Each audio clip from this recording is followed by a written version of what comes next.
Au vrai, la solidarité noire ne doit pas se définir en fonction des personnes qui l'incarnent, peu importe leur couleur de peau, mais des sujets sur lesquels elle exerce sa vigilance et ses capacités de mobilisation.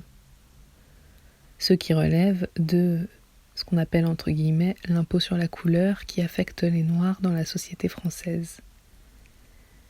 De même que les organisations féministes rassemblent principalement des femmes, et les organisations homosexuelles principalement des gays et des lesbiennes, les associations noires rassemblent surtout des Noirs, en raison de l'intérêt particulier de ces derniers à lutter contre le racisme et les discriminations qu'ils subissent. Mais dans ces différentes organisations minoritaires, l'on trouve aussi des personnes que Goffman appelle les initiés, c'est-à-dire des normaux qui, du fait de leur situation particulière, pénètrent et comprennent intimement la vie secrète des stigmatisés et se voient ainsi accorder une certaine admission. Aux États-Unis comme en France, on repère ainsi dans les associations noires des initiés blancs, entre guillemets. Au sein du CRAN, par exemple, comme dans la NAACP américaine, il existe deux groupes d'initiés. D'une part, les personnes blanches qui sont les conjoints ou parents de noirs. Leur initiation procède d'un intérêt familial pour les questions relatives aux difficultés que peuvent rencontrer leur époux, leurs enfants, leurs petits-enfants. Cet intérêt peut se muer en participation active, organisation de manifestations ou de commissions, ou passive, fréquentation de réunions, soutien financier.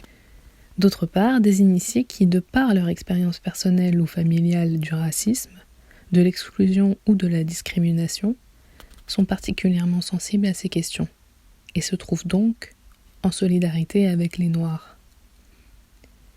C'est particulièrement le cas des Juifs, très actifs dans le mouvement pour les droits civiques américains.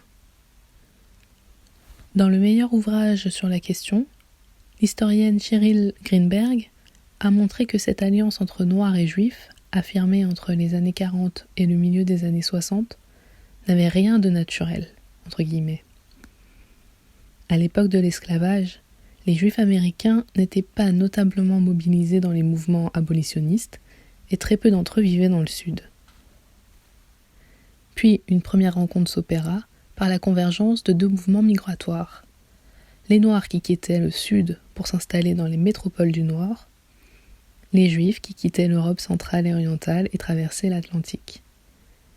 Cette rencontre fut autant une source de conflit, donc par la concurrence entre minorités pour la location des biens rares, que de coopération, en particulier au sein de la confédération syndicale CIO et d'associations comme l'NAACP et la National Urban League. Mais ce fut seulement à partir de la Seconde Guerre mondiale qu'un rapprochement stratégique s'opéra. La lutte contre le nazisme fit d'abord coïncider les intérêts des uns et des autres. Puis, le mouvement pour les droits civiques offrit l'occasion aux Juifs de réorienter leur combat traditionnel contre l'antisémitisme, désormais moins pressant, tout au moins aux États-Unis, vers toutes les formes de racisme. De leur côté, les Noirs à la recherche d'alliés pouvaient associer leur combat à celui des Juifs, de manière à assimiler les partisans de la ségrégation au régime nazi. Il s'agissait donc d'intérêts bien compris de part et d'autre, associés à une vision morale du bien commun.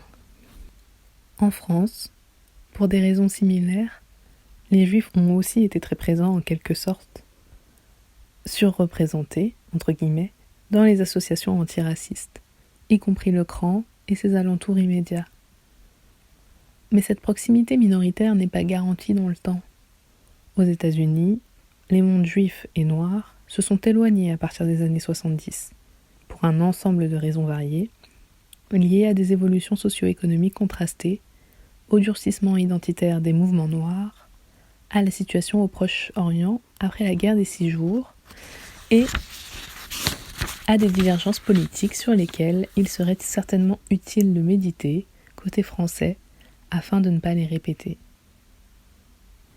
Au vrai, les alliances entre groupes qui ont été historiquement l'objet de diverses formes de violence sont précieuses et doivent être cultivées, c'est-à-dire considérées comme le fruit d'un travail plutôt que d'une évidence naturelle.